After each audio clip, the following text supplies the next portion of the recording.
their story of the Tewa's arrival involves a female spirit known as the warrior maiden, who's also portrayed as having sharp teeth and bulging eyes. But the warrior maiden is also very unique because of how she appears.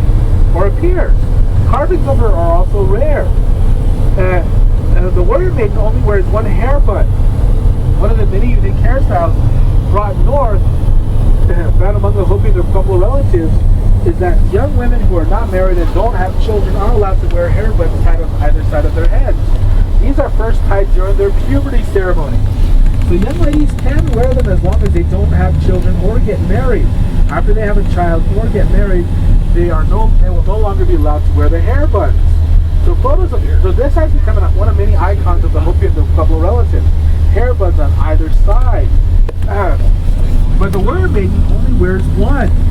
On the left side, the feminine side, the right side of her hair is left free. According to Hopi folklore, when she arrived here to help the Hopi, she had to leave home abruptly, but didn't have enough time to fix herself up. Well, but according to the story, this mesa was under constant attack by raiding tribes, so the Hopi prayed for help. As they prayed, this warrior maiden appeared, offered to help them, so she ran to the other surrounding villages. The other Hopi refused to come, so she ran east towards the rising sun and encountered the Pueblo relatives, who would also refuse. She continued running when encountered the Tewa, a warrior tribe who agreed to help. They followed her here. The Tewa in eastern New Mexico are patriarchal, one of the few patriarchal Indian societies that I know of. But when they arrived here, they've completely changed. They've done a complete 180. Here the Tewa have become matriarchal and have adopted much of the Hopi culture. They have their own kivas, their own set of katsinas or spirits. But the Tewa still identify themselves as being different. So they have stories of their arrival on top of this mesa. According to Tewa stories, this is a Tewa village right here. When their ancestors first arrived, they'd asked the Hopi for corn, which was the usual method of payment when the Hopi hired mercenaries. So assuming that's what the Tewa wanted corn for, they brought in baskets full. Well, every Tewa male took an ear of corn, took a bite out of it, chewed it, and offered that chewed pulp to the Hopi, telling them if you eat this corn with us, you'll also learn our language. As you can see, they had a panoramic view of the world around them. Who's acrophobia? Right here. Yeah, so oh no. Well, the Tewa do explain that they are able to speak and understand Hopi, whereas the Hopi are not able to speak or understand Tewa. But there is a combination of languages here. The Tewa in eastern New Mexico have a tough time understanding the Tewa here because of this interaction. So this is the Tewa village. You will be allowed to roam through this side, to explore, to interact, to go into homes. But you only go into homes when you are invited. So it is a code of conduct. You might see something you're not supposed to see. But also, as I mentioned, it is a time of reverence for the Hopi people because ceremonies are starting. So do be very polite. So we're also going to be stopping here at the Punsai Hall. The facilities are located inside. So you'll receive further instructions, but photography is forbidden here. So do leave your cameras on board. One of the many parts of the cultures that came north is the idea of being trapped in a reflection today. Oh. Yeah, so I'm going to pull up again. We got a woman question. Yeah, so inside the kivas here, on top of this mesa, I personally have never been into a kiva, but I've been told that inside the kivas, they have Navajo and Apache scouts, Comanche scouts, Ute scouts, and so on. So most people are surprised to learn that that concept did exist before Europeans arrived. Most people think it was introduced by the British or the conquistadors and their descendants, which really isn't true at all. It's always existed, but avoided by Navajo and the Apache. Now, earlier I mentioned that the way we evolved is all because of the lack of water, and that we avoid blood and bodily fluids. So Navajo and the Apache never did that, never took scalps. It's still forbidden for many Navajo, those who still follow the culture, to even make contact with blood and bodily fluids of strangers. But there are these types of scalps, trophies found in the Tewa Kiva. So I've never been in one, as I mentioned. I nearly made it into a Kiva among the northern Hopi villages of about 12 years ago. But one of my Hopi friends told me, go ahead, go inside. Tell him I said it's okay. So I thought to myself, all right, I'm going to a Kiva. So I was excited. You know, I was going down the ladder. One of the older Hopi spoke and said, "He can't come in here. He's a Navajo." And I was looking down at him, wondering how could he tell. And so I almost made it into a kiva. And so as I mentioned earlier, kivas are closed to non-Hopis. But also, I'm always recognized as Navajo no matter where I go, which is the reason why I tend to separate myself. I do this out of respect. Turn the heat down, Brian. Okay, it's a little too warm. Okay. Yeah, so I do that because there are two sides to every story. I know. Loretta I didn't hear her explain why the Hopi moved to the top of the mesas. Did she tell you why? I know she said protection, but did she explain from who? No. No? Oh, okay. There have been some modifications up here. Younger Navajo and Hopi generally don't get along, but I try to get along with everybody. So I have a lot of Hopi grandmothers who feed me up here. Yeah, they do that for a reason. They're trying to play Cupid, trying to set me up with their granddaughters. And Indians do the same thing. We know that the best way to a man's heart is through his stomach. So I usually get fed a lot up here. But so there's been some modifications again. But the first time I'd ever been up here was about 6 years ago when I became a tour guide. At that time, Loretta was doing her little presentation in that little building. It was in the summertime, so the doors open, and being my first time, somebody stood outside the door. And she started to explain why the Hopi moved up here for protection. Started to say the word Navajo. I've always known this is why they moved to the top of the mesas, but wanting to verify it here, I made the mistake of stepping inside the building. She immediately changed it to Spanish. So I said, no. The reason she did that so she would not offend. So I said, no. You got to explain the whole thing. So for a couple of years, she was explaining that the Navajo and the Apache are the reasons why they moved up here, protection. But this slight modification has again occurred. And I do believe it's because one of her aunts, had tried to send me with one of her granddaughters. So yeah, that type of change does occur. But as I mentioned, we're always told if you forget something's going to happen again. But that's also the reason why I bring up the interaction that once took place here. This morning I'd also explained that the Navajo have always surrounded the Hopi. That it's been this way for the past 1,000 years. So all the surrounding landscape, such as that to the south, on top of the rock formations, to the east, to the north, and of course to the west, well, it's all once Navajo land. So there was a time in which Navajo families would purposely build their type of home, hogans, for Hopi families to live in. This is because the stones that the Hopi used to build their homes really doesn't offer much insulation, and it does get very cold up here. So they would live among the Navajo in their homes, their hogans. Navajo hogans historically were constructed with entire juniper logs. And log homes actually stay a lot warmer, are better insulated. But that's when a lot of exchanges occurred. So this is the reason why when I speak of the Navajo, for example, I use the term Eastern and Western. I consider any Navajo living in this area or east of these mesas to be Eastern Navajos. Because they have changed. Not only culturally and linguistically, but physically. Eastern Navajos appear to look more like the Hopi and their couple of relatives. So these types of changes did occur and still occur even today. So because of this, the Hopi have different types of ceremonies. Their ceremonies are closed to the outside world, with the exception of their non-Hopi in-laws. So ceremonies like the snake dance are only open to the Hopi. Because of intermarriages, there are a lot of non-Hopi in-laws as well, and they are expected to do what I call in-law chores. So they have to attend these ceremonies also to help haul water, fuel wood, bring food, and just keep everything going. But the ceremony that's going on, that's starting tomorrow, is known as the bean dance, social ceremony. Open to everybody. So social ceremonies are usually done as a way to interact with others.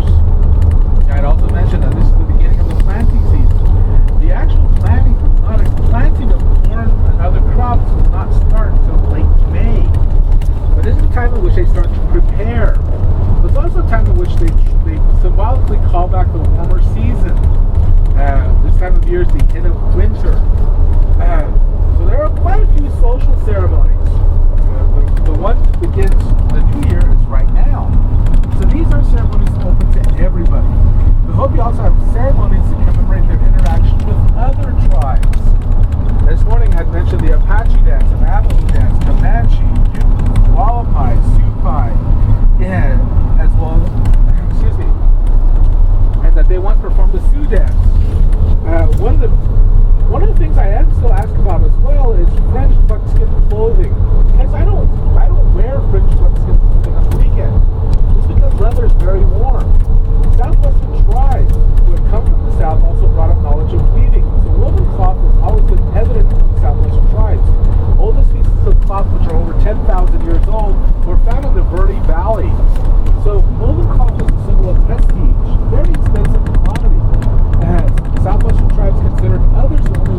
were functional. If you needed to tie something down, you simply cut off a fringe.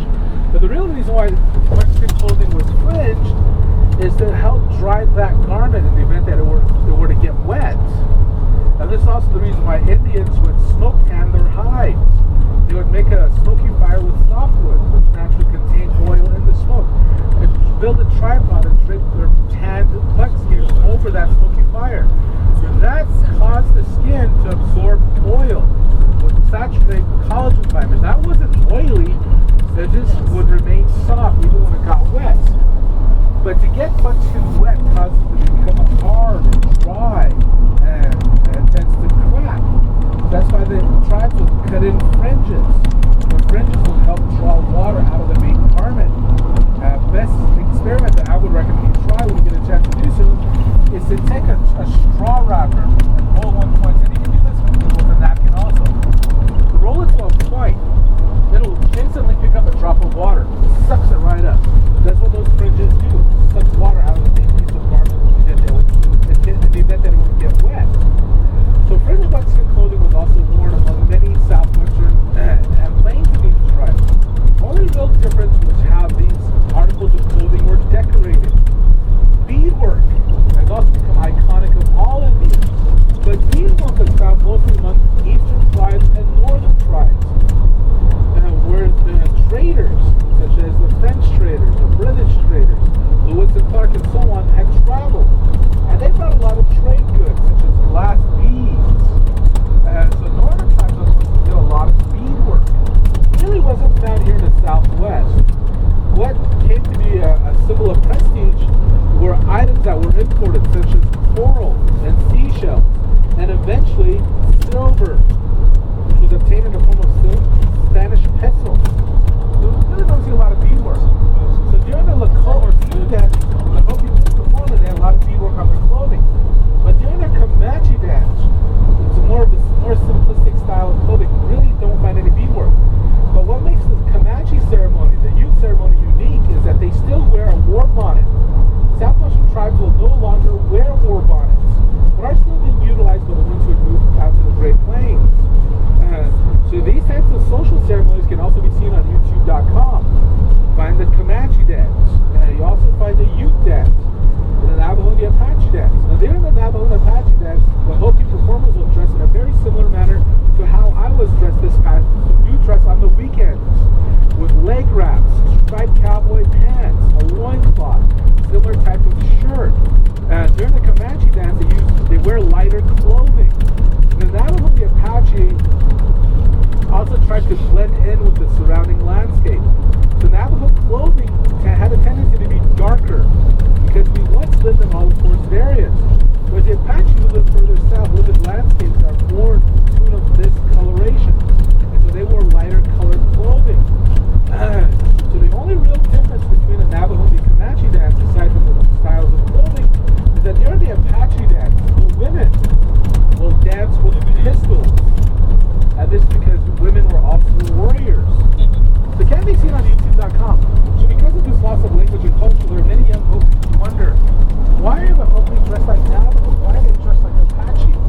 And because it really was never explained to them that this is a social ceremony, a way to commemorate the interaction with these other tribes. The Hopi do perform them. But there is one type of ceremony that's used to establish relationships. The Hopi do use a clan system. So take it a little bit further. Two young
able to blend these colors. Most beautiful I've seen is known as peppermint corn. It doesn't taste like peppermint, it's simply white corn with red swirls. So the sacred colors of the Hopi are red, yellow, and white, which also represents the four cardinal directions. There's also the male performers who represent male butterflies. But again, a time to interact, a time to establish relationships, and it's a social ceremony, so it's open to everybody. So it's always attended by members of other tribes. It was a favorite among the young men because they always knew who was single and who wasn't, simply by looking for the hair buttons. I know this because I've attended many butterfly ceremonies. So they're looking for girlfriends or boyfriends. Yeah, exactly. Yes, so they try to keep the gene pool clean by not allowing two young people from the same mesa to have a relationship. How many mesas are there that people live on? Currently, there's approximately 5 mesas that they actually live on. But there are 3 main mesas that were first settled. This entire area is second mesa. We've just come from first mesa. There is a village up here as well called Mashungabi. So this is where I do believe Coronado was nearly killed. The Hopi did defend themselves. A lot of the crevices in the walls do have secret as well as sacred trails. Sacred, the word sacred was once a very strong deterrent, so they were kept in hidden areas so raiding tribes would not find them. And so it is very hard to see, but there's actually a trail leading up this crevice here. Only 3 of them. So all of these mesas where the Hopi lived were also surrounded by defensive walls, which were around 5 feet tall. They'd also line the edges of these mesas with large stones, which they would roll onto advancing raiding tribes. So Coronado was nearly killed at the base of one of these mesas, and I believe it was this one. But he survived that and lived to write about it. So this is second mesa. The second one settled. Settlements here started around 1250. But that's also the reason why these 2 pillars of rock are very sacred. I've been told that a couple of Katinas will crawl up there and dance. There is a way up there. I've never been told. But there's also the graveyard here. People always wonder about Indian burial practices. The Hopi do practice one of the oldest burial practices found among humans. Even the Cro-Magnon man, Neanderthal, use the same practice. But the reason I'm asked about this is because of what's found among northern tribes, which can also be seen in old photos of Indians and modern movies. The scaffold, the raised platform. So it's often assumed all Indians did that. Only the northern tribes did this. And the reason okay, folks, this is called Mashungabi. I always like to pass through here to point out the kiva, which is the building to the right, the ones with 3 windows and a line of ladder sticking out on top. So the oldest village is found on top, always built on higher ground for protection. You can also, this is also an extension of Mashungabi, directly in front of us. You can see the ladder sticking out of their kiva. Today, kivas have been modified for convenience, usually dug halfway above ground, whereas the original ones were dug into the limestone. They would dig down about 10 feet.